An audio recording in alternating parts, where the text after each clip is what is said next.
The obvious question to ask you is what was the inspiration behind making the documentary? A few reasons. The first one was that it was talked about that it was coming up to 50 years since Trojan Records launched, basically, and that usually is a good basis, like an anniversary sometimes, to get something together. You go like, all right. Secondly, I loved the music, but still felt I had loads about it to discover. And actually, when you delve into it, as I hope maybe the audience will, you start to go, oh my God, I know that one. And in a way, that's part of, again, it meant for a rich story, and real characters made it. But the most important was it felt really relevant to the time we live in. And I think sometimes you kind of go like, what sort of stories do you want to tell? And I sort of went, well, to me, this is a success story of immigration and cultural integration, and that felt really exciting. And I don't think it'd ever been told in that way. I might be wrong, but do you know what I mean? It always felt a bit more music and style. And I think what we tried to do is go, hang on, there's a load of substance in this story. So there was a few things, yeah. Was that something then that just became apparent as you started to kind of delve deeper into the history of Trojan Records, or was that something that you had brought to it, the documentary, anyway? I think probably a bit of both, if I was being really honest. I think that obviously it's always said, you know, black kids and white kids come together on the dance floor. You're like, well, that's cool, but that means a lot at that time. So I think whilst it was always said, maybe it wasn't seen so much. And I think the key thing was to try and find people that were actually there to tell the story. So a lot of people you could have put in this film that loved Trojan Records, but they weren't there, felt wrong. It had to be like, whether it was a Don Letts as a kid listening to the music, or as a Dandy Livingston or a Toots being there making it. It felt that if they put it in their words, you'd get some sort of true representation of what that meant. And I think everyone becomes a symbol of the story at whatever point they get involved. I mean, the natural... Yes, it does. Yeah, no, not at all. It's complicated. It is really complicated, so I try and simplify it a bit. Like, it's a very complicated story, Trojan Records, and the film isn't an encyclopedia. I guess the point of the film is that if you didn't know anything about it, you'd watch this and go, oh, it's really important. And that felt like the biggest thing to say.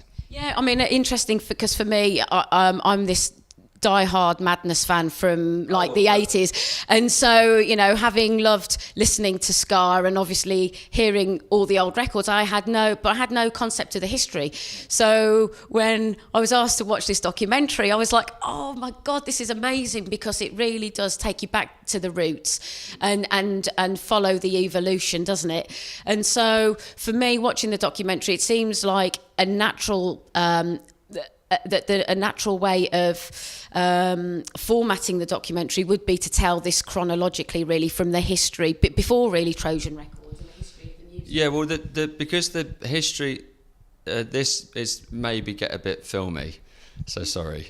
But the history of it is if you went from when Trojan launched, you'd be negating a huge amount of important stuff. But and you can't tell all that important stuff, because people would be like, well, hang on, this is about Trojan Records and you're telling all this stuff. But the rise of sound system culture and of Jamaicans making their own music, which essentially was like their blues or their jazz in ska in the early 60s, you have to know why they then travel here with immigration post-war, and that becomes a symbol of home and a piece of home that they then happen to live next to young white kids who get to watch it. Do you know what I mean? You have to know that. But if you got into sound systems, that's a film in itself. Like Duke Reid, Cox and Dodd, King Edward's a Giant. Like, I think they are actually making a film about it somewhere, which I can't tell you about, but I'm pretty sure it's happening, because they're terrible liars. But there is a film in it.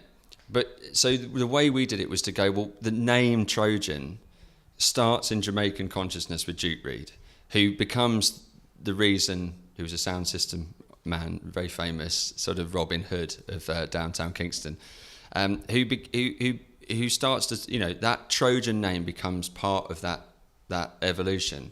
So we thought, well, if we tied it all to the Trojan name and the music, you could do a bit of a pre-story, to then when you get here, you know a bit about where it came from, what it meant, and tell the story. So that was the reason why you needed to know more than just Trojan, really. And obviously the music is at the centre of it, and there are certain iconic records that people are in people's consciousness with relating to ska and reggae, and so were you always conscious as well that you had to kind of pay homage to those records, and so as part of your interview technique, make sure that those records were referenced, so then you can bring that into the documentary as well. Yeah, well, I think the two versions of that are Message to You, Rudy, and Monkey Man are your two good examples of that, which are both special songs. But when we did Neville, I was like, I've got Toots on record, would you sort of toast with him? So, and anyone who knows that, because obviously we don't set him up in the film as going, this is Neville Stable from the Specials who did this, which actually was even more part of the celebration of that music, what the Specials did. But if you know, then that's a good bit, because he's basically in where that basement downstairs is where the Specials met, and he's in there toasting to him on record like he would have done 40 years ago. So to me, I was like, perfect. Whether the people know that or not, I sort of don't care, because it comes across that it means something.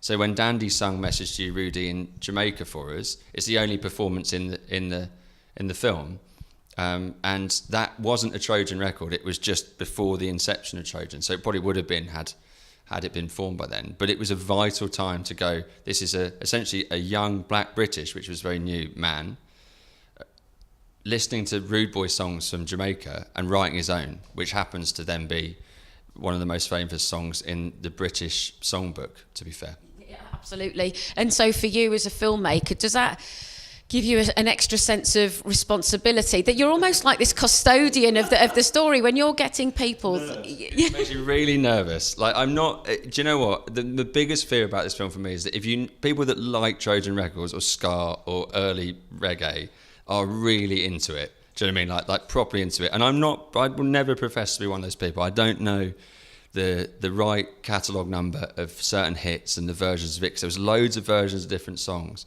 But I guess I tried to make that a virtue. It's like you don't need to know that to take the story to a wider audience, but you do feel a lot of pressure to go, these are important songs to people, and you've got to not mess with them, do you know what I mean? And give them their credit. So, there's a few, like Israelites is an example of that. Like Israelites, I first heard as that ridiculous 80s, I can't remember, is it Vitalite? Yeah. Do you know what I mean? And I'm like, as a kid going, what is this? But, that's a good example of how that music travels. And I think Israelites maybe is seen as a bit novelty, but when you hear it, I hope when you hear it in the film, we tried to give it the weight of what that means, and it plays into with Pauline Black and into Neville Staple in the film, because Neville is part of that sort of sense of the lost people finding their place, and suddenly that's what he's saying, I guess. And when you're making a documentary like this, documentary filmmaking, there is rarely people throwing money at you to make this.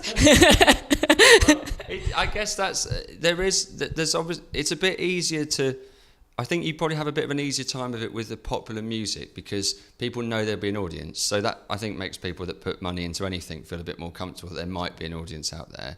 But, you're not sitting there in trailers having a great time. Do you know what I mean? Like, I was actually thinking tonight that I've gone to premieres tonight, which is incredibly, I feel really nervous about it. And sort of like a complete fraud as well. I'm like, just watch this, it's fine. But, I don't know. I was thinking about all the places you go making the film. Like, do you know what I mean? We shot Pauline Black in a working man's club in Coventry in like December. It was freezing. It was horrible. She turned up. It was brilliant. But you're trying to get there on time. You're trying to do this stuff. We filmed a lot of the Jamaican stuff in Trenchtown, and it's really hard to film in Trenchtown. Do you know what I mean? It's still a very unsettled area. And then you just go, oh my God, it's got to like a cinema here. Like, do you know what I mean? Like, and that's the amazing thing about it. It's like, it is a bit of a struggle. Not so much for us as I think it is if you're embedding yourself with a subject for 3 years to make a documentary. Like, it's not that kind of thing, because obviously you've got an artist who lives there, you're going to interview them. It's a bit more organised. But I think that is the thing. It's not glamorous, although you could argue parts of this experience have been brilliant, and I'll never forget them. But you just hope that you make something good enough that people then go, you get to do this. Do you know what I mean? Like, I think it's hysterical. I get to do this. Talk about it. Was there something sort of as well quite organic about the process for you? Because you can go over there. You obviously make certain plans. There are certain people that you're set out to interview, and then does that kind of unravel? Do people introduce you to other people to go, have you spoken to Oh, it's vital doing this. You couldn't have done it without people like Bunny Lee going, oh, you need to speak to this person who works at the Jamaican Culture Institute who used to know this person who knows this, and they put you in. There's no doubt you need to get an in somewhere. It wasn't easy, but I luckily had an amazing, my producer, with all that, Viv, she was just so good at getting on the phone and then, connecting with people and you get to know them, and we had a good thing going on and just trying to get, a lot of them are older. Do you know what I mean? They're 70s, 80s. So they want to tell their story a little bit as well. So there was a bit of timing was very good for it. I think if they were still chucking records out in their 40s, it would have been harder to get hold of everyone. But, you can catch them if you can find them. And did you find that there were probably some sort of stories that didn't necessarily correlate? Because when you're looking back and talking about something retrospectively, you can see things through rose-tinted glasses. Yeah. Massively. I think that's come up a bit today, and I've been talking about it. Obviously it isn't like this beautiful time that was all perfect. Do you know what I mean? I think especially for the West Indian experience coming here, I would say it was. My guess from speaking to them, and not from my knowledge obviously, is that it was not pretty at times, but there is a beautiful part of it, which was that for a few years, before the 70s started to take things a bit more polarized, that they sort of had this there was something happened, especially in London and some of the cities around England, that brought people together regardless of their background because of this music and the culture of sound systems and whatever. So I think that was the thing that you're trying to get behind that rose-tinted stuff and just go, what was it like? Lloyd Coxon says, I couldn't get a job, just wanted to go home, end up just doing this because that's what we did at home. And then thank God you do, because then people listen to it and it spreads. So. And I think what's very interesting as well is that the message in the film, the inclusivity of this genre of music, it didn't matter what race or colour you were. Actually, particularly in this country, it brought a nation of music lovers together. Yeah, I mean, I think it's a great thing that we tend to underplay how important culture, like music, is at bringing people together, and how it actually really changes things on the ground. And I think we tend to go like, oh, politics this and social reform that, and actually sometimes it's no good, and you just got to get people together. And I think that's what that music's a good example of. And hopefully still is, and I hope that comes across in the film, because that's probably the most important thing beyond it just being great music, which it is.